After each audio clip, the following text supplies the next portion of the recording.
Money FM 89.3, the best of Saturday mornings. Singapore Homebrew on Money FM 89.3. Welcome back to the show. The value of a global education. What does a global education actually mean? What does it look like? The benefits in preparing students for higher education, for a world that looks perhaps different than many of what we found when we graduated from school. But cultivating a strong sense of social responsibility, forward thinking, perhaps growth mindset. Lots of things to discuss in this topic. And joining us in the studio, Lissy Vadakel, the country director and head of education at the British Council here in Singapore, and Chen, the founder of Uplift. Great to have both of you with us in the studio today. Good morning. Good morning. Thank you for having us. All right, Lizzie, let's kick off with you at the British Council Singapore. Give us a summary of what you think a global education is. What is it? What does it look like? Because it doesn't necessarily mean international school education, does it? So give us an overview of what that looks like. First of all, good morning, and lovely to be here and to hear all that banter about peace talks that happened earlier on. Another of those. You didn't know you were coming into that, did you? I did not, but again, there you get about the international experience. And you need a global education to navigate these cities. To cross the waters and see things which you are probably very much used to here in Singapore, like you said, and see how the rest of the world is as well. So, cross the waters but anyways, to pass waters. Yes, that's right. About what you said about global education. So like you said, it's not just about studying somewhere else other than the country in which you've done the rest of your schooling. It's getting those experiences, meeting with other people, immersing yourselves in diverse cultures, getting different points of view as well, perspectives, not always the navel gazing and not always the group thing that you might have when everybody's coming from a very similar background and very similar experiences. But having that experience of being able to banter, being able to have very critical discourses, different points of view, and then trying to understand that again, getting that empathy, I think that is what we're talking about when we talk about global education, international experiences, so that you have multiple perspectives. You can see things from different angles and then look at best practices, look at what works, what doesn't work, and bring all of that together again into like you said, Glenn, so many challenges that we are having now, so much different from when we were at school and university. And I think every generation probably says that. Oh, in my day, we hear this in Singapore all the time. In my time, this, in my time, that. But when we're looking at, global challenges, therefore, let's find common solutions.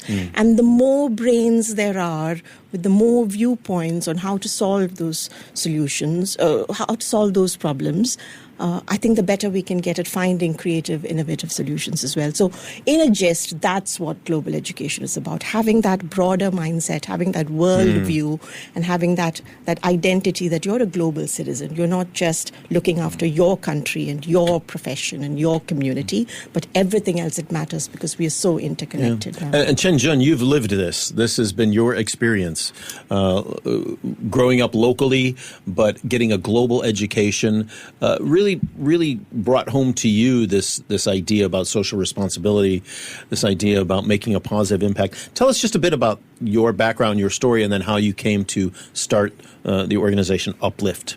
Absolutely. I was actually thinking, should I start by saying I had my fair share of toilet cultural shocks between 3 different nations throughout my studies, but no, I think I'll put that aside. We can talk about that after the show. If it's relevant. Yeah.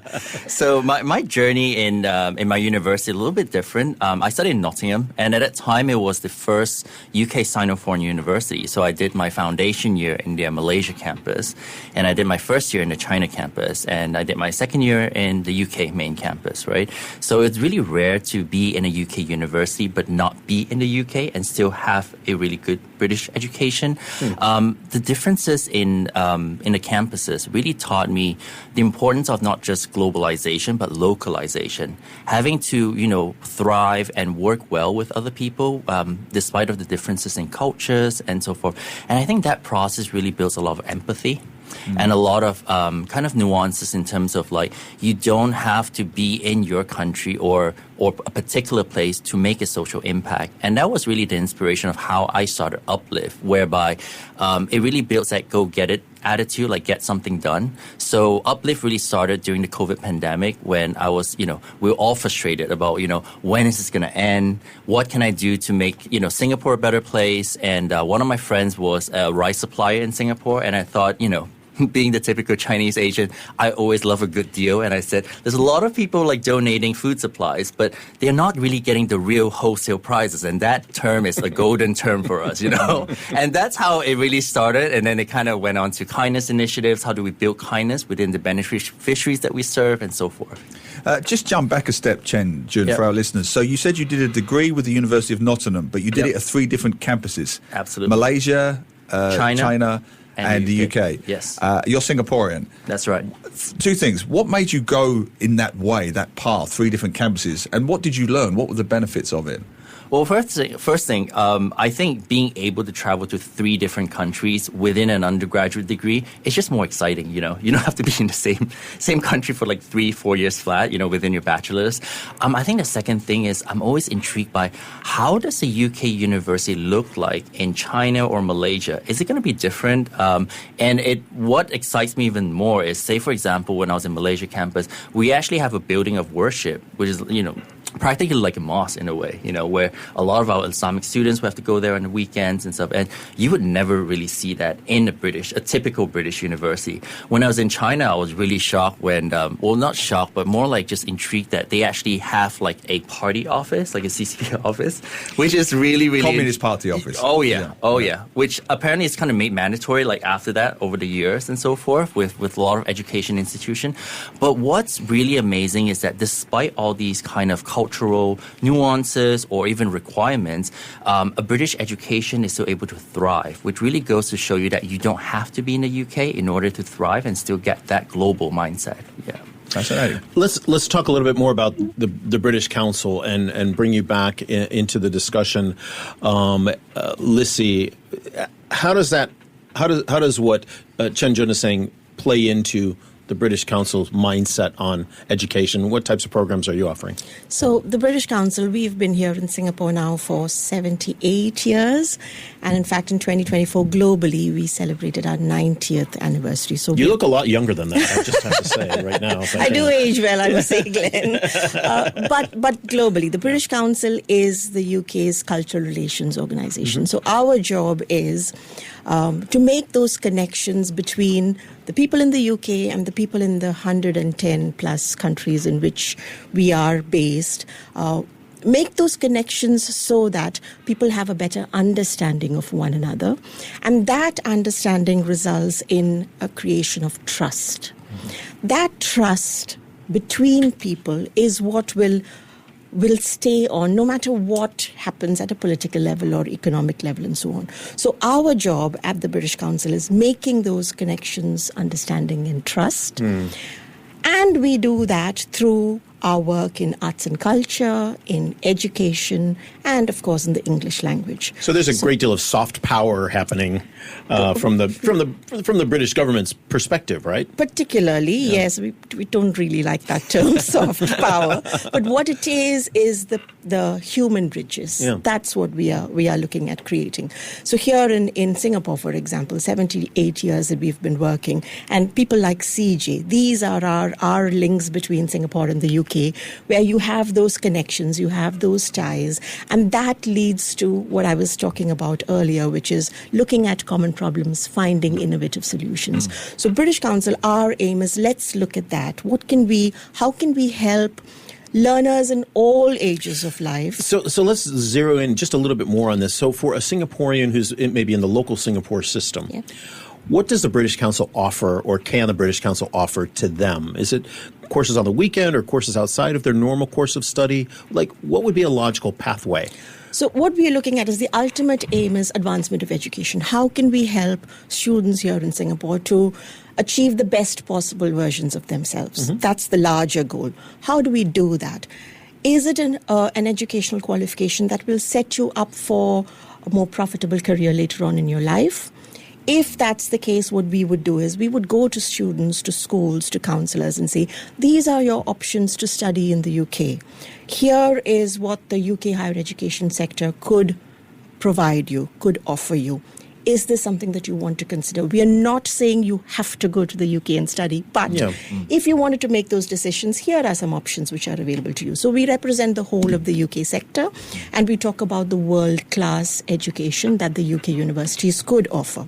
Beautiful. We would similarly connect artists between the UK, between Singapore, and say, do you want to learn from each other? Can you exchange practices? Can you see how you could support that, the arts and culture industry, the creative economy industry? We would give that information as well. Students would come to us to learn English, so we have a teaching center here.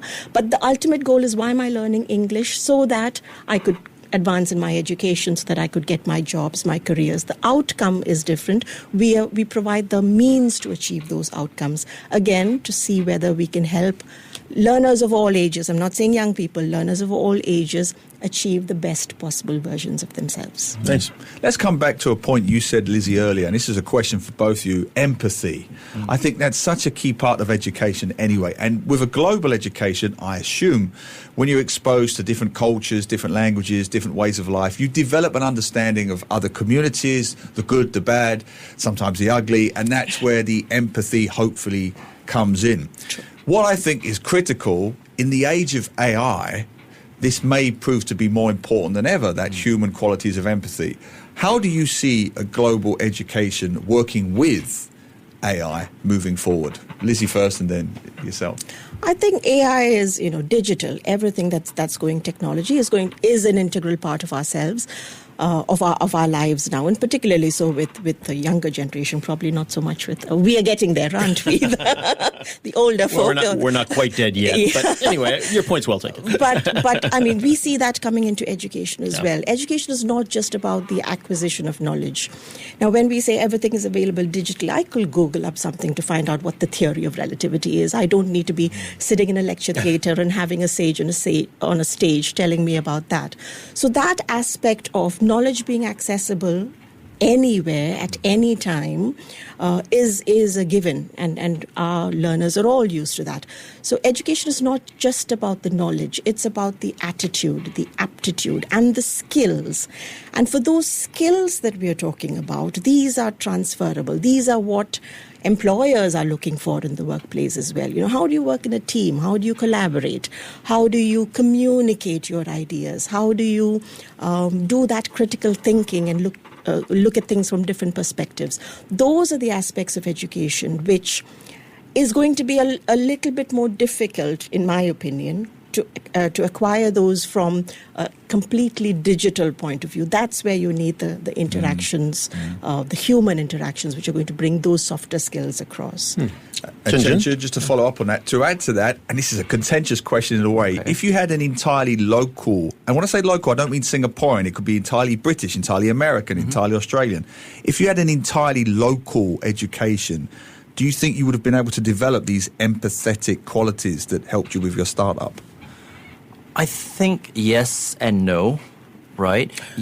I know, such a diplomatic answer. I love yes and no. I love yes and no answers. It's a very contentious question. I acknowledge that. Because I think true empathy really shines from within. You really need to have the feel of someone who is either in pain or someone who's just, less privileged than you, and you really want to do something about it, or really, back to kind of Lissy's point of like finding problem-solving skills and stuff. So having those kind of fundamentals really make one want to be more proactive.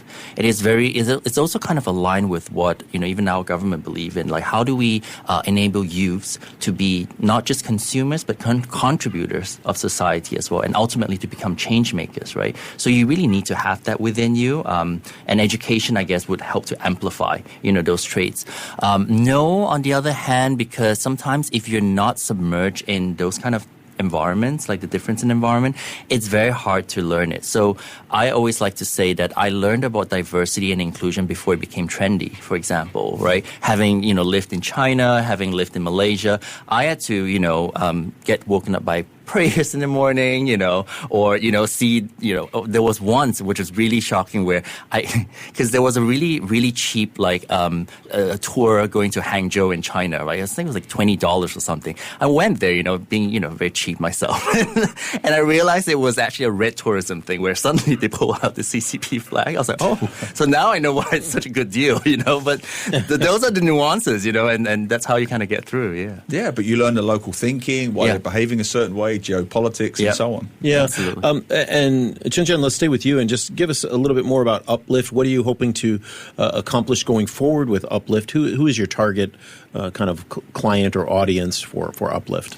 So right now for Uplift, we are a ground-up initiative, and I try to we're registered with MVPC, the National Volunteer Philanthropic Center. I don't think I have that big of an ambition to make it like a registered charity yet. I do have a full-time job, so I try to keep it cool. But I think right now what's really cool is that we've transitioned from just, during COVID, giving food to the needy to now really making a lot of workshops that instill kindness within them. So one of the projects that I did previously was we did a cupcake workshop. And we collaborated with the Singapore Kindness Movement. And we also bring in partners from Children's Cancer Foundation. So their families came down, and the children, I think the rule we gave to the children is that they have to make 2 cupcakes, one for themselves and the other for someone, someone that they care about. And they have to write a message of kindness. And this is an important lesson that I learned, is that oftentimes when we think about kindness, it's about how do we be kind to those who are in need.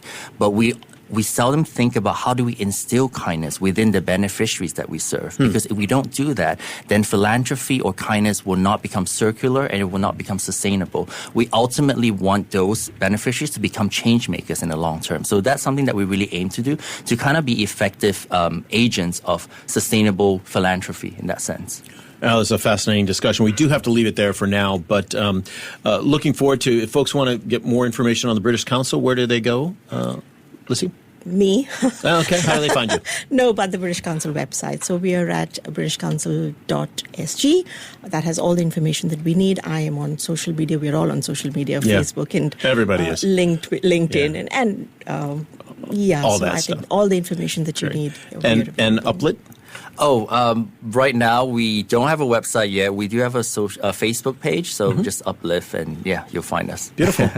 Excellent. Thanks to Lissy Vadakel, the Country Director and Head of Education for the British Council in Singapore, and Luo Chen Jun, the founder of Uplift. Great to have you both on today. Thank you. Lovely speaking to both of you. Have a lovely day ahead. Thank you. To listen to more great interviews, download our podcasts at audio.sg or download the audio app. That's AWEDIO, audio at the App Store and Google Play.